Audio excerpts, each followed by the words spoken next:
जय हिंद प्यारे बच्चों। पिछली वीडियो में हमने द्वारिका प्रसाद माहेश्वरी की कविता जलाते चलो की व्याख्या समझी थी, उसके भावार्थ को समझा था। इस वीडियो में हम जलाते चलो कविता के प्रश्नोत्तर और गतिविधि को हल करेंगे, तो सभी बच्चे ध्यान देंगे।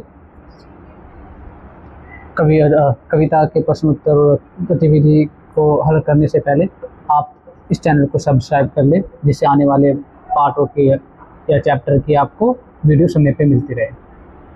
ठीक है बच्चों, चलो सबसे पहले हम देखेंगे कवि का परिचय। कवि द्वारिका प्रसाद माहेश्वरी। अभी आपने जो कविता पढ़ी है, कौन सी कविता? जलाते चलो, उसे हिंदी के प्रसिद्ध कवि द्वारिका प्रसाद माहेश्वरी ने लिखा। किसने लिखा बच्चों?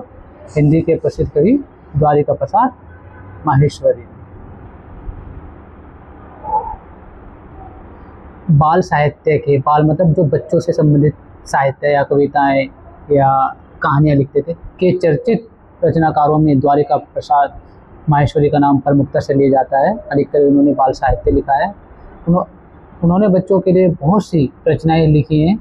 उनके द्वारा लिखित हम सब सुमन एक उपवन के बहुत प्रसिद्ध कविता है इनकी। आपको कभी भी मौका मिले तो इस कविता को आप जरूर पढ़िएगा। जैसे गीत आज भी बहुत लोकप्रिय हैं। तो इनका जन्म 1916 ईस्वी में और मृत्यु इनकी हुई थी 1998 ईस्वी में। चलो अब हम प्रश्न उत्तर करते हैं बच्चों। पाठ से, सबसे पहले पाठ से। आइए अब हम इस कविता से अपनी मित्रता को और घनिष्ठ बना लेते हैं। अब इस कविता को हम अच्छी तरह से समझते हैं। हमने एक बार और समझी है, तो एक बार दोबारा से इसको समझने का प्रयास करते हैं। इसके लिए नीचे कुछ गतिविधियां दी गई हैं। हो सकता है कि इन्हें करने के लिए आप कविता को फिर से पढ़ने की आवश्यकता अनुभव करें। बेटा बच्चों, अब अगर आपने वीडियो नहीं देखी पहले वाली, तो आप इसको, इस कविता के भावार्थ को अच्छी तरह से समझ लें। फिर आप इस प्रश्न को, इस जो ये प्रश्न दिए गए होंगे इस पाठ से संबंधित कविता से बड़े आसानी से आप कर दोगे। फिर भी मैं आपको इनको एक बार करा देता हूँ। सबसे पहले मेरी समझ से इसमें बताया गया है कि नीचे दिए गए प्रश्नों का सटीक उत्तर कौन सा है। जो यहाँ पर 4 ऑप्शन दिए गए होंगे, option A, B, C, D, इस तरह से 1, 2, 3, 4। उसके सामने तारा, क्या बनाना है? तारा बनाइए। निम्नलिखित में से कौन सी बात इस कविता में मुख्य रूप से कही गई है? तो जो ये कविता है इसमें कौन सी बात मुख्य रूप से कही गई है बतानी है। जैसे भलाई के कार्य करते रहना, बिल्कुल कही गई है। दीपावली के दीपक जलाना, ये बात नहीं कही गई। बल्ब आदि जलाकर अंधकार दूर करना, ये भी मतलब अंधकार को दूर करने की बात की गई है, ठीक है, लेकिन बल्ब जलाकर नहीं, ठीक है। तिमिर मिलने तक नाव चलाते रहना, तिमिर मतलब पिछली कविता में मैंने बताया था वीडियो में अंधकार, तो नाव चलाने की बात ये भी नहीं कही गई। तो जो सबसे मेन जो भाव है इस कविता का, जो सबसे मुख्य कार्य है इस कविता का, जो समझ में आया, वो है भलाई के कार्य करते रहना, जिससे लोगों के अंदर द्वेष, ईर्ष्या भावना जो पनप रही है, जो बढ़ रही है, वो कम हो सके। तो इसका सबसे सटीक उत्तर आपको क्या होगा? द्वेष भावना। ये स्टार आपको बनाना है, भलाई के कार्य करते रहना, इसका सबसे सटीक उत्तर ये हो। अगला प्रश्न देखो बच्चों। जला दीप पहला तुम्ही ने तिमिर की, चुनौती प्रथम बार स्वीकार की थी। यह वाक्य किससे कहा गया है? ठीक है, अब देखो इसमें 4 ऑप्शन है, ए, बी, सी, डी, या मतलब 1, 2, 3, 4। पहला तूफान से, नहीं, मनुष्य से, हाँ बिल्कुल, कविता से, वो अपना दीपकों से और तिमिर से। तो किससे कहा गया है? मनुष्य से, क्योंकि मनुष्य को ही एक माध्यम माना है, उसे से ही कहा गया है कि हाँ तुम्हें ही स्नेह का दीप जलाना है। जो बुराइयाँ फैली हुई हैं उस बुराइयों को दूर स्नेह के दीप यानी प्रेम स्नेह से दूर किया जा सकता है। तो इसका सबसे सटीक उत्तर होगा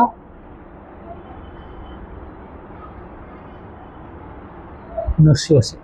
तो देखो खा में क्या बोला गया है प्रश्न में। अब अपने मित्रों के साथ चर्चा कीजिए और कारण बताइए कि आपने ये उत्तर ही क्यों चुने। अब आपको बताने की पहला आपने जो उत्तर चुना है वो क्यों चुना है, क्योंकि जो भलाई के कार्य करते रहना मनुष्य से ही आगे किया गया है कि मनुष्य ही ऐसे प्राणी है इस पृथ्वी पर, वही उस जो दिन प्रतिदिन समाज में, देश में, संसार में ईर्ष्या, द्वेष, भावना पनप रही है, लोगों के अंदर पैदा हो रही है, उसको किससे कम किया जाता है? स्नेह से, प्यार से, मानवता से ही कम किया जा सकता है। तो भाई के कार्य जीवन में मनुष्य को करते रहने चाहिए, जिससे लोगों के अंदर भाईचारा पनपे और सहयोग की भावना विकसित हो सके। तो आप इस तरह से आप इसका उत्तर देना, आप कक्षा में समूह में अपने साथियों के साथ चर्चा करना। दूसरा देखो, जला दी पहला तुम्ही ने तिमिर की चुनौती प्रथम बार स्वीकार की थी। हाँ, मनुष्य ही है, मनुष्य ने ही इस बुराइयों को दूर करने के लिए आशा की उम्मीद, आशा के किरण को पनपाता, जलाया था, विकसित किया था, जिससे वो इस चुनौती को स्वीकार कर सके और आने वाली जो बुराइयां हैं, द्वेष है, ईर्ष्या है, उसको खत्म किया जा सके। तो आप इस तरह से आप उनको उत्तर दोगे। अगला प्रश्न देखो बच्चों, कविता में से मिलकर करें मिलान में बताना है। कविता में से चुनकर कुछ शब्द यहाँ दिए गए हैं, अपने शब्दों में इन पर चर्चा कीजिए और इन्हें इनके सही अर्थों या संदर्भों से मिलाइए। मिलान करना है बच्चों, यहाँ पर इसमें क्या करना है आपको? मिलान, सही अर्थों के साथ संदर्भ को मिलाना है। इसके लिए आप शब्दकोश, इंटरनेट या अपने शिक्षकों की सहायता ले सकते हैं। तो आइए देखते हैं किस तरह के मिलान है। एक तरफ दिए गए हैं बच्चों शब्द और दूसरे शब्द अर्थ या संदर्भ, ठीक है, ये रहा। तो इसमें अमावस आपको पता है जिस दिन रात में चांद नहीं दिखाई देता वो अमावस्या की रात होती है। यहाँ पर देखो पहले का ऑप्शन फोर्थ होगा, चौथा अमावस्या, जिस रात आकाश में चंद्रमा दिखाई नहीं देता। तो पहले का क्या हो गया, और दूसरे का देखो पूर्णिमा, जिस दिन रात में आकाश में चांद दिखाई देता है, पूरा चांद दिखाई देता है, तो वहाँ पर उस दिन को पूर्णिमा कहते हैं। तो इसका दूसरे का पहला होगा पूर्णमासी वह तिथि जिस रात चंद्रमा पूरा दिखाई देता है। विद्युत दिए, ऐसे दिए जो जलाए जाते हैं लाइट से, विद्युत से, बिजली के प्रकाश से, ठीक है, कृत्रिम प्रकाश जिसे कहते हैं। तो विद्युत दिए, ये विद्युत दिए दूसरा होगा इसका मिलान। तीसरे का दूसरा विद्युत दिए अर्थात बिजली से जलने वाले दीपक, बल्ब आदि उपकरण। चौथा देखो, चौथे का जो बचा तीसरा होगा युग, एक समय, एक काल, समय काल युग संख्या में 4 माने गए हैं। सतयुग, इसे सतयुग कहते हैं, सत्ययुग, त्रेता युग, द्वापर युग और कलयुग। जो आज जो चल रहा है वो कलयुग चल रहा है। उससे पहले द्वापर युग था जिसमें श्री कृष्ण जी का जन्म हुआ था। श्री कृष्ण जी के समय को द्वापर युग कहा जाता है। त्रेता युग श्री राम के को कहा जाता है, वो सत्ययुग राजा हरिश्चंद्र सत्य पर आधारित, ठीक है, तो उससे कहा जाता है। तो इस तरह से बच्चों ये मिलान होगा। तो आप मिलान समझ गए होंगे आप अच्छी तरह से। अगला प्रश्न देखते हैं, पंक्तियों पर चर्चा कीजिए। यहाँ पर पंक्तियों पर चर्चा करके कविता में से चुनकर कुछ पंक्तियाँ नीचे दी गई हैं, इन्हें ध्यान से पढ़िए और इन पर विचार कीजिए। आपको इनका क्या अर्थ समझ में आया, अपने विचार अपने समूह में साझा कीजिए और अपनी लेखन पुस्तिका में लिखिए। दिए और तूफान की यह कहानी चली आ रही है, चलती रहेगी। जली जो प्रथम बार लो दीप की, स्वर्ण सी जल रही है और जलती रहेगी। रहेगा धरा पर दिया एक भी यदि, कभी तो निशा को सवेरा मिलेगा। तो बेटा यहाँ पर उम्मीद, आशा की किरण की बात की गई है। यहाँ पर दिए और तूफान की बुराइयाँ और देश ईर्षा की बात की गई है कि एक आशा की किरण, दिए और तूफान, एक आशा की किरण की बात की गई है और बुराइयों को खत्म करने की आशा की किरण से ही, प्रेम के स्नेह से, भाव से ही, इस आशा की किरण के माध्यम से ही इस तूफान, बुराइयों, दुख को दूर किया जा सकता है। ठीक है बच्चों, अब इसको अर्थ को यहाँ पर ऐसे समझेंगे। दिए और तूफान की यह कहानी चली आ रही है, चलती रहेगी कि एक उम्मीद, जैसे सुख दुख की कहानी चलती आ रही है। एक सिक्के के दो पहलू होते हैं। एक तरफ मान लो कि जैसे सुख और दुख एक सिक्के के दो पहलू हैं, तो हमेशा से चलते आ रहे हैं, चलते रहेंगे। दुख आया तो सुख भी मिलेगा, सुख आया तो दुख भी मिलेगा मनुष्य को। ऐसी बुराइयाँ और अच्छाइयों की कहानी हमेशा साथ चलती रही है। तो ऐसे ही बात की गई है यहाँ पर कि ये कहानी तूफान की, ये बुराइयों की जो आए, तो अच्छाइयाँ बुराइयों की जो कहानी है वो चलती आ रही, चलती रही, एक साथ चल रही है। जो प्रथम बार लो दीप की स्वर्ण सी, जो पहली बार एक आशा की किरण, अच्छाई की उम्मीद दिखाई दी, वो जब जल रही थी, तो उसके बुझाने के बाद भी जब वो बुझ जाती है तो वो स्वर्ण सी जलती नजर आती है। तो वो जलती है, जलती रहेगी, उसे बुझा नहीं सकते, वो स्वर्ण के समान से चमकेगी, दमकेगी। ठीक है, रहेगा धरा पर दिया एक भी यदि, कि यदि आशा की किरण की उम्मीद की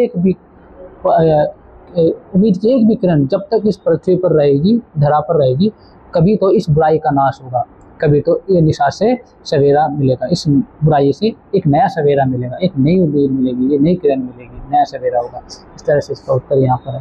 तो अब भावार्थ होगा इस कविता का, आगे देखो। सोच विचार के लिए, ठीक है बच्चों, कविता को एक बार फिर से पढ़िए, पता लगाइए और अपनी लेखन पुस्तिका में लिखिए। आपको इनके आपको 3 प्रश्न हैं, इनके आपको उत्तर लिखने होंगे, आप ध्यान से देखना, मैं बताता चलूँगा, आप नोट कर लेना। कविता में अंधेरा या तिमिर के लिए किन वस्तुओं के उदाहरण दिए गए हैं? तो इसमें बताया गया है बच्चों, जो पहला अंधेरा तिमिर के लिए वस्तुओं के उदाहरण दिए गए हैं वो इस प्रकार होंगे बच्चों,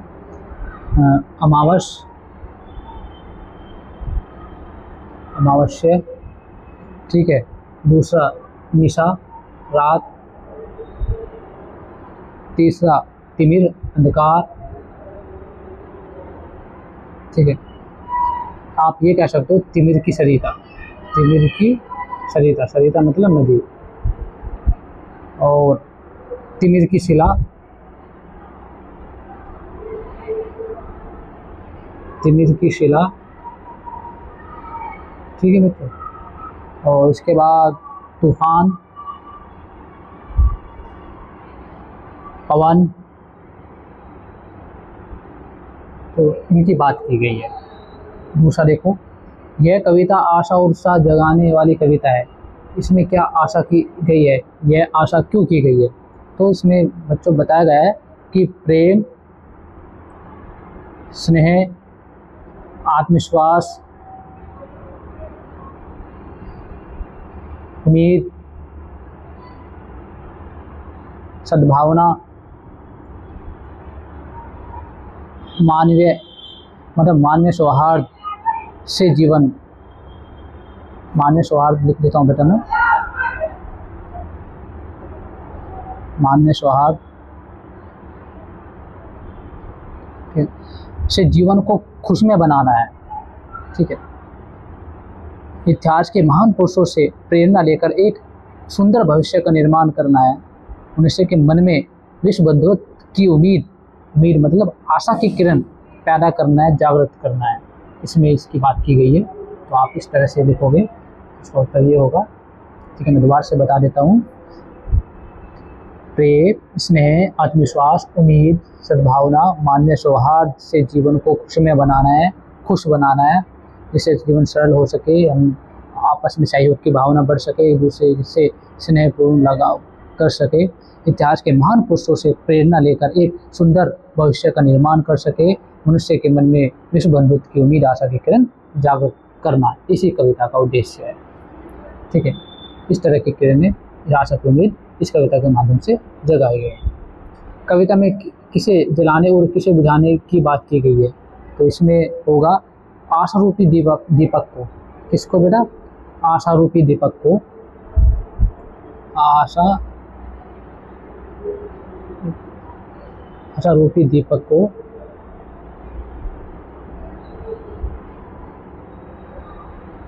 जलाकर रखना और स्नेह प्रेम से भरे दीपक चारों ओर जले और बिना स्नेह वाले विद्युत के दिए को बुझाने की बात की गई है। मतलब ऐसे दिए जिसमें ना प्रेम है ना स्नेह है, जो कृत्रिम रूप से जलते हैं, दिखावटी, मतलब कृत्रिम रूप में होता है, दिखावटी वाले जो व्यवहार होता है मनुष्य का, उम्मीद होती है, दिखाते हैं इस तरह से लोग बाग जो होते हैं, तो उन्हें ऐसा ना करके एकदम सच्चा स्नेह, प्रेम और एक आशा की उम्मीद, जो जिससे दीपक जल सके, मतलब जिसे एक उम्मीद बन सके और लोगों के अंदर एक स्नेह भावना, विश्व बंधुत्व की भावना, भाईचारे की भावना, सहयोग की भावना बनी रह सके। तो कविता में इसमें बताया गया है कि आशा रूपी दीपक को जलाकर रखना, स्नेह यानी कि प्रेम से भरे दीपक चारों ओर जले और बिना स्नेह वाले दीपक दिए बुझा देने चाहिए, क्योंकि बनावटी जो वस्तुएं होती है या बनावटी जो प्रेम होता है वो हमेशा समस्या का या समस्या या दुख का कारण बनता है। तो ऐसे दिए को बुझा देना चाहिए जो बनावटी दिए हैं, मतलब जो बनावटी व्यवहार है, बनावटी प्यार है, स्नेह है, ठीक है, ऐसे को हमेशा पास नहीं रखना चाहिए, ऐसा दिखावा नहीं करना चाहिए, क्योंकि ये हमेशा दुख का कारण होता है या समस्या उत्पन्न करता है। इसका उत्तर बेटा ये होगा। आगे देखो,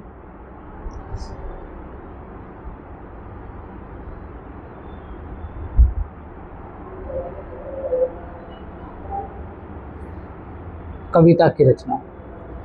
जलाते चलो ये दिए स्नेह भर भर, कभी तो धरा का अंधेरा मिटेगा। तो इन पंक्तियों को अपने शिक्षकों के साथ मिलकर लिया सहित गाने या बोलने का प्रयास कीजिए। आप हाथों से ताल भी दे सकते हैं। दोनों पंक्तियों को गाने या बोलने में समान समय लगा या अलग अलग, आपने अवश्य ये अनुभव किया होगा कि इन पंक्तियों को बोलने या गाने में लगभग एक समान समय लगता है। केवल इन दो पंक्तियों को ही नहीं, इस कविता के प्रत्येक पंक्ति को गाने या बोलने में लगभग समान समय ही लगता है। इस विशेषता के कारण यह कविता और भी अधिक प्रभावशाली हो गई है कि जब उस कविता को हम बोलते हैं या पढ़ते हैं, इन दोनों में बिल्कुल समान समय लगता है, बराबर का समय लगता है। ठीक है, इसमें ये बात बताई गई है। आप ध्यान देंगे तो इस कविता में आपको और भी अनेक विशेषताएं, मतलब विशेष बातें दिखाई देंगी। देखो, जिसमें जैसे खाम में बताया गया है, इस कविता को एक बार फिर से पढ़िए और अपने समूह में मिलकर इस कविता की विशेषताओं की सूची बनाइए। जैसे इस कविता की पंक्तियों में 2-4 के क्रम में बांटा गया है आदि।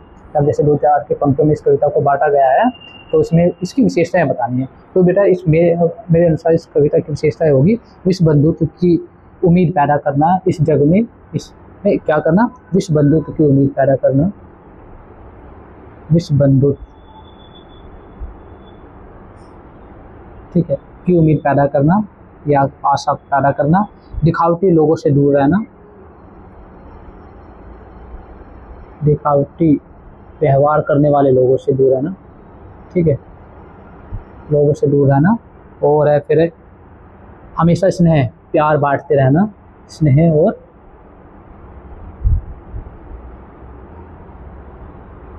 प्यार बांटते रहना, ठीक है।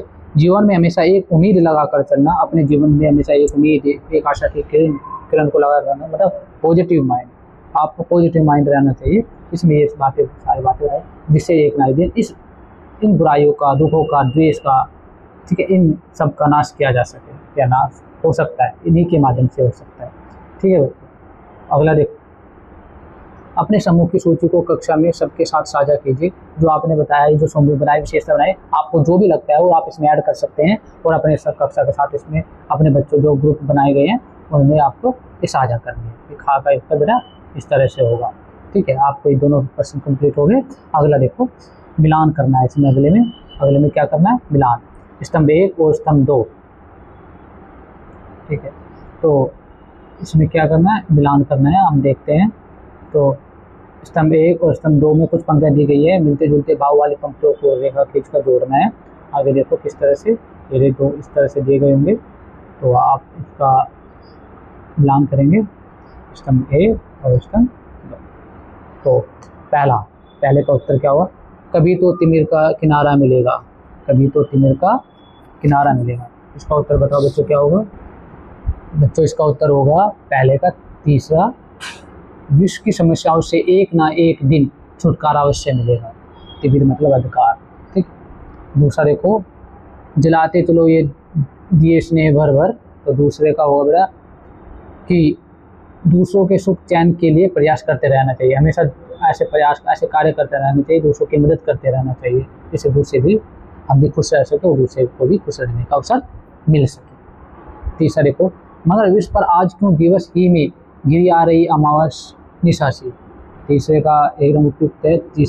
दूसरा देखो, तीसरे का दूसरा, विश्व में सुख शांति क्यों कम होती जा रही है, क्योंकि अमावस्या निशासी क्यों हो रही है, क्योंकि द्वेष, ऐसा स्वार्थ ये पनप रहा है, तो इससे लोगों में आपसी द्वेष पनप रहा है और सुख शांति खत्म होती जा रही है, स्वयं की भी दूसरों की। ठीक है, अगला देखो, फोर्थ, बिना स्नेह विद्युत दिए जल रहे, जो बुझाओ इन्हें क्यों न पथ मिल सकेगा। तो चौथे का पहला होगा, विश्व की भलाई का ध्यान रखे बिना प्रगति करने से कोई लाभ नहीं होगा। तो इस तरह से आपको मिलान करना है, उनके उत्तर ये होंगे। अगला देखो बच्चों, अगला प्रश्न, अनुमान या कल्पना से। अपने समूह में मिलकर चर्चा कीजिए। देव तूफान की यह कहानी चली आ रही है और चलती रहेगी। इसमें बताया गया बच्चों कि दीपक और तूफान की यह कौन सी कहानी हो सकती है जो सदा से चली आ रही है और चलती रहेगी। तो इसमें जिस प्रकार अंधकार मिटाने हेतु जलता हुआ दिया तूफान से बुझ जाता है, अंधकार मतलब बुराइयों को मिटाने के लिए, ठीक है, के संदर्भ में प्रयोग किया है, किंतु उस बुझे हुए दीपक की प्रथम बार जलाई गई जो लो है वो सोने के समान चमकती रहती है। जो पहली बार जब हम लो को जलाते हैं तो ऐसा लगता है कि जैसे एक कोई आशा की उम्मीद किरण दिखाई देती है, हमें एक उम्मीद बन जाती है। ऐसे ही दिए की जो लो प्रथम बार जलाई जाती है किसी अंधकार को मिटाने के लिए, तो ऐसे लगता है जैसे वो सोने से जैसी चमक रही हो। उसी प्रकार सफलता के मार्ग पर यानी कि अच्छे कार्यों के रास्ते में छोटी बड़ी रुकावटें तो आती ही रहती है और आएंगी ही। इनसे घबराना नहीं है, उनका मुकाबला करना है, उनको पार करना है और अपने अच्छे कार्य में लगे रहना है, अपने अच्छे कर्म में लगे रहना है। मानवता के मूल्यों द्वारा धरती पर फैले अंधकार रूपी बुराइयों का हमें नाश करना है। मतलब जो मानवता रूपी जो बुराइयां हैं, जो अंधकार रूपी बुराइयां, अंधकार रूपी बुराइयों की बात की गई है कि जो अंधकार रूपी बुराइयां हैं इनको मनुष्य की अच्छाइयों के द्वारा ही मिटाया जा सकता है। तो इसमें इस कहानी की बात की गई है, इसका उत्तर ये होगा, मतलब आप मैं लिख सकता हूँ मानवता के मूल्य द्वारा धरती पर पहले अंधकार रूपी बुराइयों का नाश किया जा सकता है। ठीक है, मानवता रूपी मूल्य द्वारा।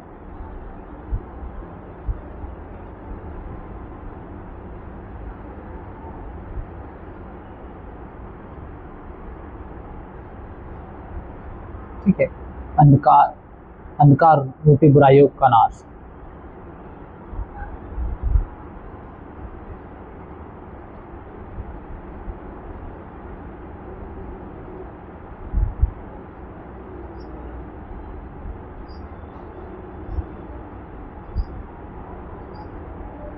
इस तरह से होगा। अगला देखो, खा जली जो प्रथम बार लो दीप की स्वर्ण से जल रही है और जलती रहेगी। ठीक है, दीपक की यह सोने जैसी लो क्या हो सकती है और अनगिनत सालों से जल रही है।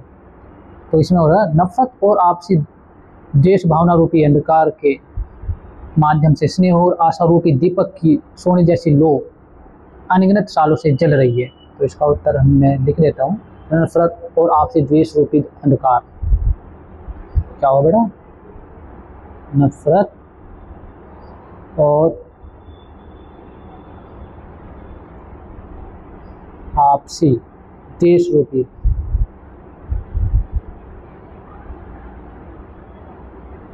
अंधकार।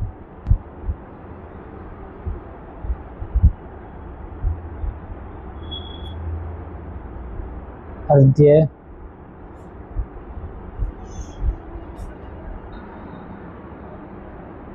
में स्नेह और आशा रूपी दीपक, आशा और स्नेह रूपी दीपक की सोने जैसी लो, की सोने जैसी लो अनगिनत सालों से जल रही है। ठीक है, इसका ये उत्तर होगा बेटा। अगला देखो,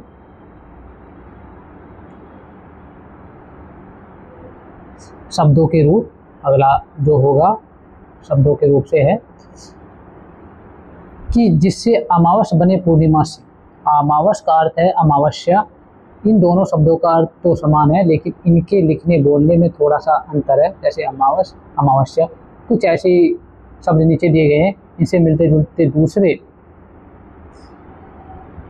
शब्द कविता से खोजकर लिखिए। ऐसे ही कुछ अन्य शब्द आपस में चर्चा करके खोजिए और लिखिए। कविता में से ऐसे शब्द निकालने हैं जिनका उच्चारण एक सा लगे, ठीक है, और एक दूसरे से मिलते जुलते हो। तो जैसे दिया है तो इसका दिए हो जाएगा, उजेला है इसका उजाला हो जाएगा, अनगिन है तो अनगिनत हो जाएगा। ठीक है, ऐसे ही दिन है इसमें दिवस हो जाएगा, और ऐसे ही धरा है तो इसका धरती हो जाएगा, और ऐसे ही सिल है, सिल का इसमें क्या दिया हुआ है, सिला हो जाएगा। इसका इस तरह से उत्तर होगा बच्चों। आगे देखो अर्थ की बात। जलाते चलो ये दिए स्नेह भर भर, इस पंक्ति में चलो के स्थान पर रहो शब्द रख कर पढ़िए। इस शब्द के बदलने से पंक्ति के अर्थ में क्या अंतर आ गया, अपने समूह में चर्चा कीजिए। अगर हम चले के जगह हम रहो भी रखते हैं तो जलाते रहो ये दिए स्नेह भर भर, कोई अंतर नहीं पड़ा, एक ही भाव अर्थ निकल के आ रहा है। तो यहाँ पर क्या है, चलो और जो रहो दो शब्द हैं, दोनों ही यहाँ पर प्रेम और स्नेह रूपी, क्या प्रेम और स्नेह रूपी दिए को निरंतर जलाकर अंधकार रूपी बुराइयों को दूर करने के अर्थ में यहाँ पर दोनों का प्रयोग किया गया। अंधकार रूपी बुराइयों को दूर करने के लिए ही इन दोनों शब्दों का यहाँ पर समान रूप से प्रयोग किया गया है, उसका चलो और रहो का। अगला देखो खा। कविता में प्रत्येक शब्द का अपना विशेष महत्व होता है। यदि वे शब्द बदल दिए जाएं तो कविता का अर्थ भी बदल सकता है और उसकी सुंदरता में भी अंतर आ सकता है। नीचे कुछ पंक्तियां दी गई हैं, पंक्तियों के सामने लगभग समान अर्थों वाले कुछ शब्द दिए गए हैं। आप उनमें से वह शब्द चुनिए जो उस पंक्ति में सबसे उपयुक्त हो। जैसे बहाते चलो, यहाँ पर सबसे उपयुक्त, इसमें तीन ऑप्शन नहीं है, नाव नौका, यहाँ पर जो उपयुक्त होगा नाव, तो बहाते चलो, तो यहाँ पर क्या होगा नाव। तुम यह निरंतर, कभी तो तिमिर का डैश मिलेगा, क्या यहाँ पर तिमिर का तट तीर किनारा, तो यहाँ पर किनारा उपयुक्त है, तो यहाँ पर किनारा मिलेगा। अब देखो बहाते चलो नाव वह तुम वह निरंतर, कभी तो तिमिर का किनारा मिलेगा। दूसरा देखो, दूसरे में क्या है, रहेगा रिक्स्थान पर दिया एक भी यदि। अब इसमें देखो यहाँ रिक्स्थान में क्या आएगा, रहेगा धरा धरती भूमि, यहाँ पर धरा उपयुक्त उदाहरण शब्द होगा। धरा पर दिया एक भी यदि, कभी तो निशा को प्रातः सुबह सवेरा, या सवेरा उपयुक्त है, तो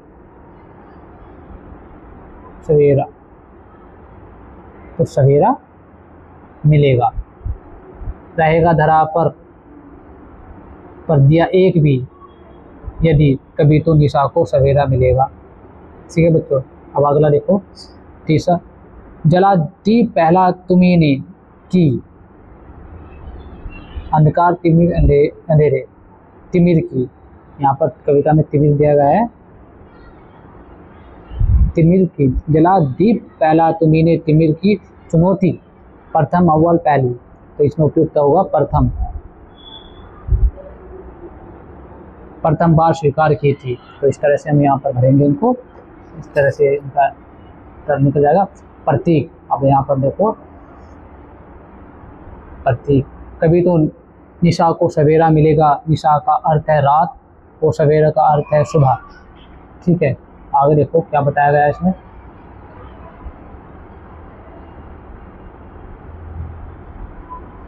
आपने अनुभव किया होगा कि कविता में इन दोनों शब्दों का प्रयोग रात और सुबह के लिए नहीं किया गया। अपने समूह में चर्चा करके पता लगाइए कि निशा और सवेरा का इस कविता में क्या क्या अर्थ हो सकता है।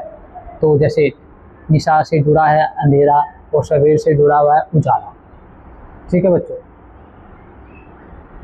जो इसमें प्रयोग किया गया है निशा और सवेरा, निशा मतलब अंधकार बुराई, सवेरा मतलब उजाला उम्मीद, ठीक है आशा, तो इस तरह से इनका प्रयोग किया गया। इनके उजाला जैसे निशा का हो सकता है, निशा का, इनमें निशा और किसका बताया गया है सवेरा, निशा का सवेरा हो गया। फिर ऐसे अंधकार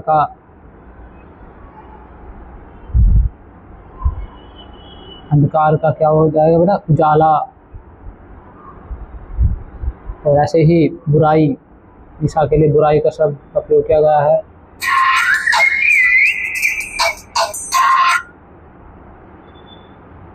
बुराई के लिए अच्छाई हो जाएगा सवेरे के लिए, और द्वेष के लिए मतलब निशा के लिए द्वेष, यहाँ पर इसका प्रेम हो जाएगा। ठीक है बच्चों, इस तरह से होगा। और रखा देखो, कविता में से चुनकर कुछ शब्द नीचे दिए गए हैं, अपने समूह में मिलकर इन पर चर्चा कीजिए और इन्हें उपयुक्त स्थान लिखिए। यहाँ पर बच्चों देखो कि सवेरे के लिए यहाँ पर कौन कौन से शब्द प्रयोग हो सकते हैं यहाँ पर बताया गया है। अब देखते हैं यहाँ पर सवेरे के लिए कौन कौन से शब्द प्रयोग हो सकते हैं। जैसे सवेरा में दिया, दिए हो सकता है प्रयोग सवेरे के लिए। ज्योति, ज्योति हो सकता है। उजेला, ठीक है। और लो, स्वर्ण, ठीक है। जलना, ठीक है। दिवस। और बच्चों पूर्णिमा, इनके लिए प्रयोग हो सकता है। आगे देखो निशा के लिए क्या क्या प्रयोग हो सकता है। निशा के लिए हो सकता है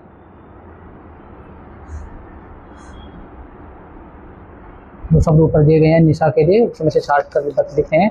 जैसे इसमें अंधेरा दिया गया है, ठीक है। अमावस दिया गया है, तिमिर दिया गया है,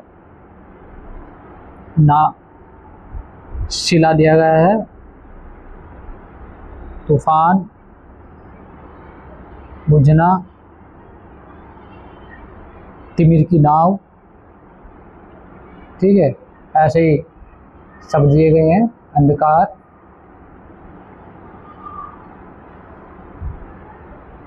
और भी कुछ हो सकता है। कविता में से छाट कर लिखना है बेटे, ध्यान से देखना आप, ठीक है। अगला देखो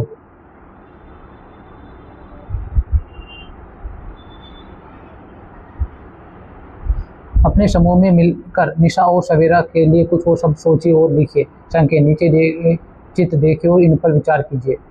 तो निशा और सवेरा के लिए आप इन चित्रों को देखने हैं और इन पर आपको अपने शब्द लिखने हैं, ठीक है। शिला, पर्वत, अंधकार, ठीक है। ऐसे ऐसे आप देख सकते हो। रोशनी, हरियाली, ठीक है। पुष्प, उम्मीद, बादल, ठीक है। आप इन पर लिख सकते हो आप, ठीक है। रोशनी, यहाँ पर रोशनी आ जाएगा। उजाला, इस तरह से आप इनको लिखें। पंक्तियों को देखकर जो भी आपके मन में जो भी और शब्द आ रहे हैं आप अपने अनुसार भी लिख सकते हैं, ठीक है बेटे। आगे देखो पंक्तियों से आगे, पंक्ति से आगे मेरा जलादीप पहला तुम्ही ने तिमिर की चुनौती प्रथम बार स्वीकार की थी, ठीक है। इसमें देखो इस कविता में कवि इस पंक्ति में वाक्य के रूप में इस प्रकार लिख सकते हैं। तुम्ही ने पहला दीप जला, तुम्ही ने पहला दीप जला तिमिर की चुनौती प्रथम बार स्वीकार की थी। अब नीचे दी गई पंक्तियों को इस प्रकार वाक्यों के रूप में लिखे। इसमें कैसे लिखा है, बहाते चलो नाव तुम वह निरंतर। तो इसमें क्या होगा, तुम वह नाव निरंतर बहाते चलो। ऐसे भी लिख सकते हो कि तुम वह नाव निरंतर बहाते चलो, ऐसे पूरा वाक्य लिख सकते हो आप। और दूसरा है जलाते चलो ये दिए स्नेह भर भर। तो इसमें आप लिख सकते हो जलाते चलो ये दिए स्नेह भर भर, ठीक है। बुझाओ इन्हें यूं न पथ मिल सकेगा। इसका उत्तर बेटा ये हो सकता है, आप इससे लिख सकते हो बुझाओ इन्हें यूं न पथ मिल सकेगा, ठीक बच्चों। तो इसको आप ऐसे लिख दोगे, आशा रूपी दीपों को बुझाने से पथ नहीं मिल सकता। आशा रूपी दीपक को बुझाने से पथ नहीं मिल सकता। दूसरे का आप मैं लिख ही देता हूँ बेटा, आपने ध्यान से नहीं सुना होगा। तो इन दीपों को स्नेह रूपी घी डालकर या भर भर के जलाते चलो। स्नेह रूपी घी भर भर कर इन्हें जलाते चलो, ठीक है। चौथे का होगा कि मगर विश्व पर आज क्यों दिवस ही में घिरी आ रही है अमावस निशा से। इसका होगा कि मगर इस संसार में दिन ही में अमावस्या की रात की भांति क्यों गिर रही है, कि ऐसे लग रहा है कि दिन में ही जैसे अमावस्या आ गई। ठीक है, तो इसका उत्तर आप ऐसे लिखोगे। ठीक है, अगर अगला देखो, अगला प्रश्न, सासी से का प्रयोग करके आपको क्या करना है, शब्द का निर्माण करना है। गिरी आ रही है अमावस्या निशासी, स्वर्णसी जल रही है और जलती रहेगी, स्वर्णसी और निशासी। इन पंक्तियों में कुछ शब्दों के नीचे रेखा खींची है, इनमें से सी शब्द पर ध्यान दीजिए। यहाँ सी शब्द समानता, सी का क्या प्रयोग क्या किस लिए किया गया है, समानता दिखाने के लिए प्रयोग किया गया है।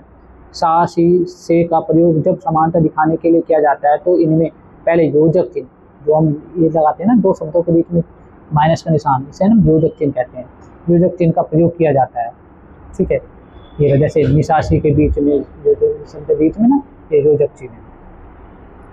अब आप विभिन्न शब्दों के साथ सा सी से का प्रयोग करते हुए अपनी कल्पना से 5 वाक्य अपनी लेखन पुस्तिका में लिखिए। बेटा 5 वाक्य लिखने हैं। 5 वाक्य किस तरह से होंगे मैं लिख देता हूँ। पहला वाक्य, मुख चंद्रमा सा सुंदर, मुख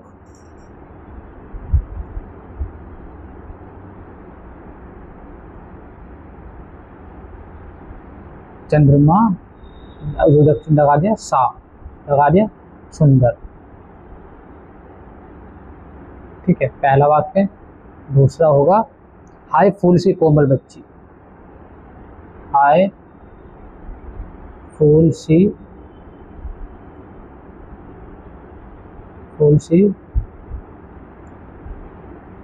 कोमल बच्ची। ठीक है, तीसरा होगा, सागर सा गंभीर हृदय हो, सागर सा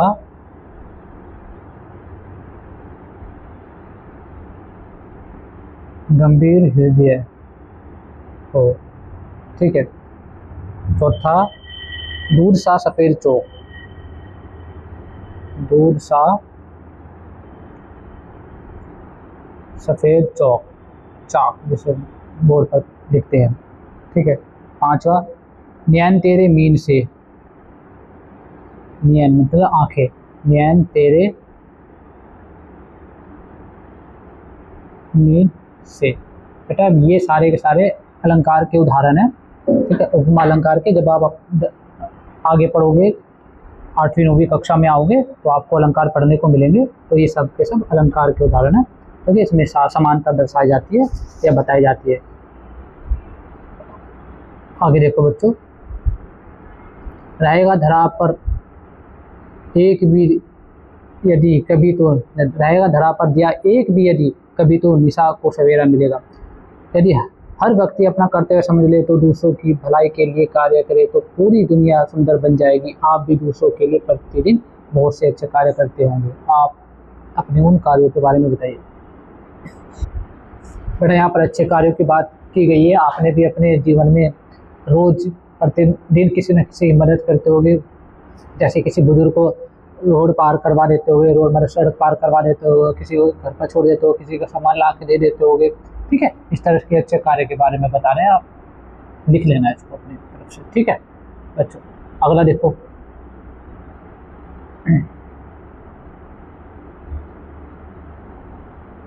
इस कविता में निराश न होने, चुनौतियों का सामना करने और सबके सुख के लिए कार्य करने के लिए प्रेरित किया गया है। यदि आपको अपने किसी मित्र को निराश न होने के लिए प्रेरित करना हो तो आप क्या करें, क्या कहेंगे अपने समूह में चर्चा के लिए। तो आप इसमें आप बच्चों इस तरह से लिखेंगे कि हम अपने दोस्त को मोटिवेट करेंगे, समस्या बोलेंगे कि ये तो सुख दुख तो आते रहते हैं, अब तुम इसे कर सकते हो, तुम्हारे अलावा कोई नहीं कर सकता है किसी कार्य को करने में अगर कठिनाई आ रही है तो। ठीक है, हम उसको विश्वास दिलाएंगे कि तुम्हारे सिवा और कोई नहीं कर सकता।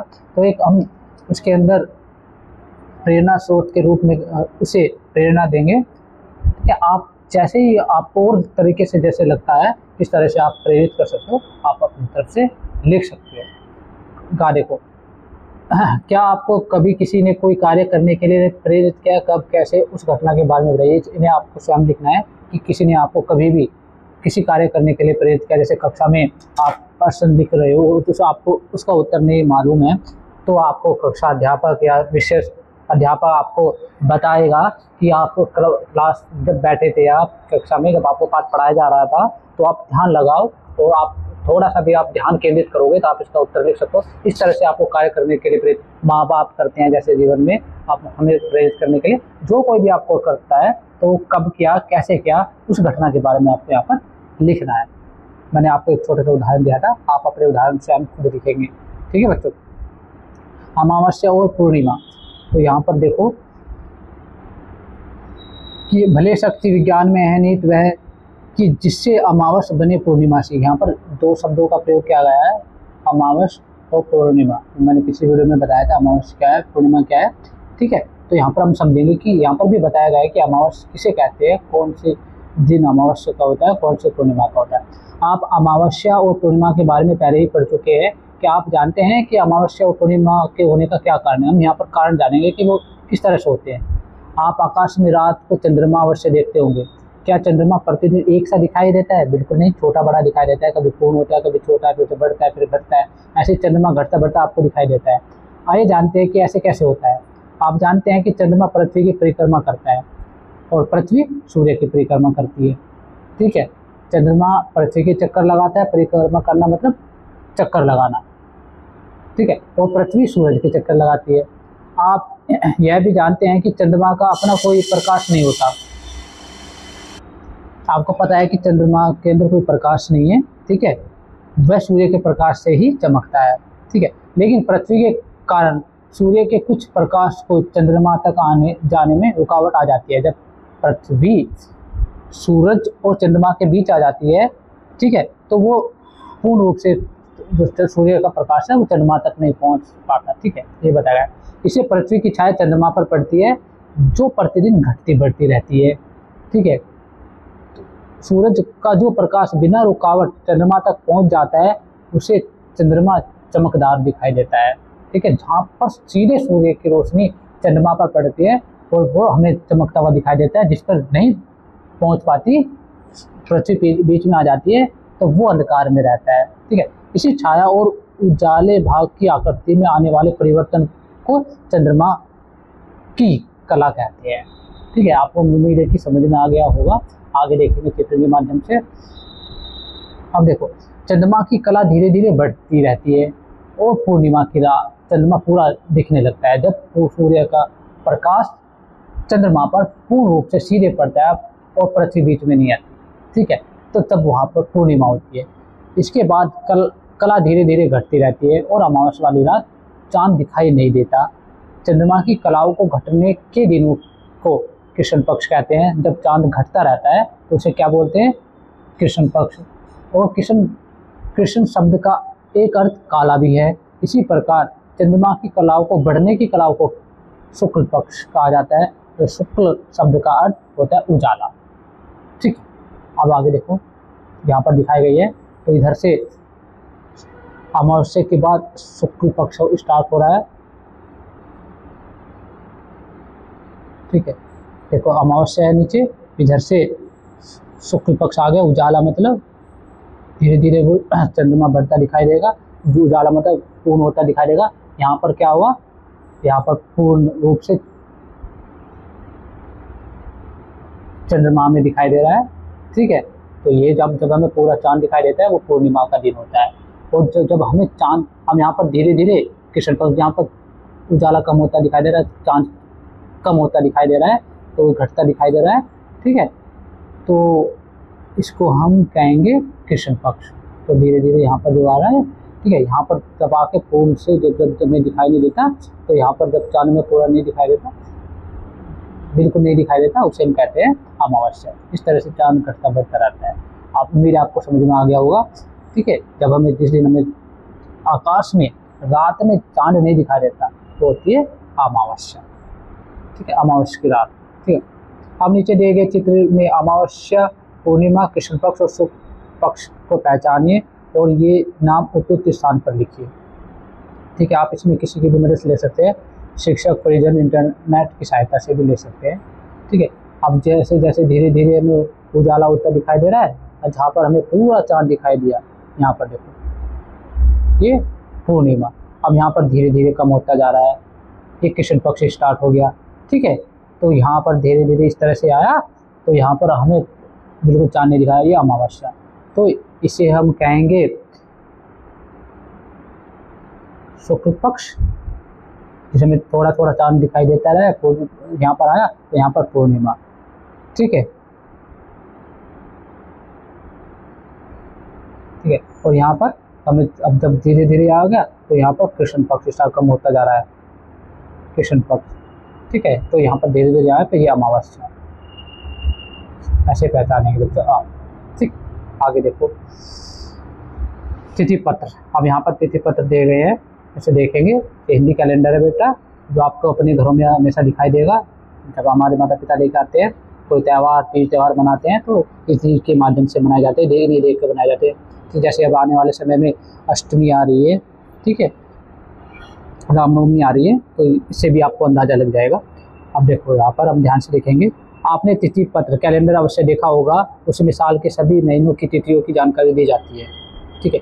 नीचे तिथि पत्र के एक महीने का प्रश्न दिया गया है, ध्यान से देखेंगे, वो प्रश्नों के उत्तर देंगे। हमें यहाँ पे इस तिथि पत्र को ध्यान से देखना है, ठीक है बच्चों। यहाँ पर देखो ये रहा, ये हमारा पूरा पूरा आ गया है, ठीक है। यहाँ पर दिन इस साइड में हमारे दिन हैं, फिर रविवार, सोमवार, मंगल, बुध, बृहस्पति, शुक्र, शनि। यहाँ पर तारीख है 1 2 3 4 5, ठीक है। और यहाँ पर दिखा जाए दशमी शुक्ल पक्ष, शुक्ल पक्ष, त्रयोदशी, चतुर्दशी, पूर्णिमा। पूर्णिमा यहाँ पर दिखाई दे रही है हमें बेटा, जैसे ये, ठीक है, ठीक है। तो यहाँ पर हमारे, अब आगे देखो क्या क्या पूछा गया, देखते हैं। दिए गए महीने में कुल कितने दिन हैं? जो महीना दिया गया है इसमें बताना है कि हाँ, इसमें जो महीने दिए गए हैं इसमें कुल कितने दिन हैं। तो इसमें कुल कितने दिन दे रखे हैं बच्चों, देख के बताओ। तो इस महीने में टोटल हमारे बच्चों 31 दिन है। कितने दिन दे रखे हैं यहाँ पर, तो आपको क्या लिखेंगे, 31 दिन, ठीक है। तो इसका उत्तर होगा 31 दिन। अब दूसरा देखो, दूसरा पर पूर्णिमा और अमावस्या किस दिनांक और वार को पड़ रही है? पूर्णिमा और अमावस्या, पूर्णिमा पड़ रही है 6 तारीख को, ये रहा यहाँ पर लगाया मैंने, देखा बेटा। ये पूर्णिमा कितने तारीख को, हम लिखेंगे पूर्णिमा किसको पड़ रही है, 6 तारीख को। दिन कौन सा है, शुक्रवार, ठीक है। और ऐसे ही देखो, और अमावस्या पड़ रही है, अब देखते हैं अमावस्या कौन सी तारीख को पड़ रही है। ये फिर आपको लिखा होगा, दिखाई दे रहा होगा 21 तारीख को। अमावस्या किस तारीख को पड़ रही है, 21 तारीख को, 21 को अमावस्या है, ठीक है। तो अमावस्या 21 को पड़ रही है, शनिवार। दिन कौन सा है, शनिवार, ठीक है। अगला प्रश्न देखो, कृष्ण पक्ष की सप्तमी और शुक्ल पक्ष की सप्तमी में कितने दिनों का अंतर है? कृष्ण पक्ष की सप्तमी और शुक्ल पक्ष की सप्तमी में, कृष्ण पक्ष की सप्तमी देखो कब है, देखते हैं। कृष्ण पक्ष की सप्तमी ये रही, यहाँ पर दिखाई दे रहा है, और शुक्ल पक्ष की सप्तमी ये रही। तो कितने दिनों का अंतर है टोटल, 13 दिन का अंतर। 14 दिन शुक्ल पक्ष है, तो कितने अंतर होगा यहाँ पर, 14 दिन 28 होगी ना, एक दिन कम कर लो, फिर 13 दिन का अंतर, 14वें दिन शुक्ल पक्ष। तो इसका उत्तर होगा, उत्तर में 13 दिन का अंतर है, और 14वें दिन हमारा शुक्ल पक्ष है, ठीक है। आगे देखो, इस महीने में कृष्ण पक्ष में कुल कितने दिन है? तो शुक्ल पक्ष, कृष्ण पक्ष के कुल दिन गिनने हैं हमें, तो कितने दिन है, देखो बच्चों यहाँ पर कृष्ण पक्ष जहाँ से की शुरुआत हो रही है वहाँ से हम गिनेंगे 1 2 3 4 5 6 7 8 9 10 11 12 13 14, टोटल 15 दिन। यहाँ पर 15, यहाँ से स्टार्ट हो रही है, ठीक है बेटे। तो यहाँ से शुरुआत हो रही है, यहाँ तक है, तो हमारे टोटल कितने दिन आएंगे? 15 दिन। तो यहाँ पर इसका उत्तर हमारा होगा 15 दिन। ठीक है, अगला देखो, वसंत पंचमी की तिथि क्या है? वसंत पंचमी की तिथि देखो, वसंत पंचमी की तिथि लिखी हुई होगी यहाँ पर, देखो 26, ये तो 26 तारीख। ठीक है, वसंत पंचमी शुक्ल पक्ष में आती है, तो कितने कितने दिन, कौन सी तारीख है? तो इसका उत्तर होगा 26 तारीख, 26 को। ठीक है, इस तरह से आज की पहेली देखो, समय साक्षी है कि जलते हुए दीप अनगिन तुम्हारे पवन ने बुझाए। पवन शब्द का अर्थ है हवा। अब यहाँ पर नीचे एक अक्षर जला दिया गया है, इसमें पवन के लिए उपयोग किए जाने वाले अलग अलग नाम या शब्द छिपे हैं।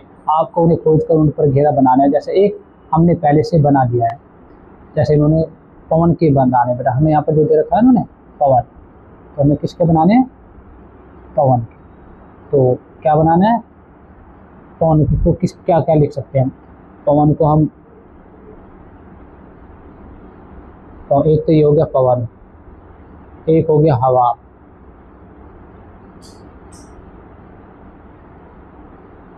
दूसरा हो गया ये रहा, एक ये हो गया पवन, ये अनिल। ठीक है बच्चों, देखो यहाँ पर जो दिखाया है। ठीक है बच्चों, यहाँ पर ऐसे होगा, अनिल हो गया। ठीक है, 1 2 3, और देखो यहाँ पर हमें आपको दिखाई देगा बच्चों मारू, ये हो गया।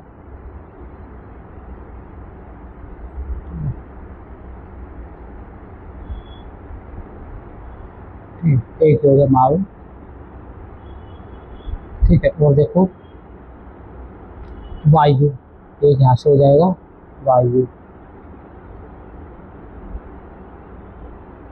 ठीक है, और देखो आपको दिखाई दे रहा है एक और यहाँ पर हो गया, ये बयान।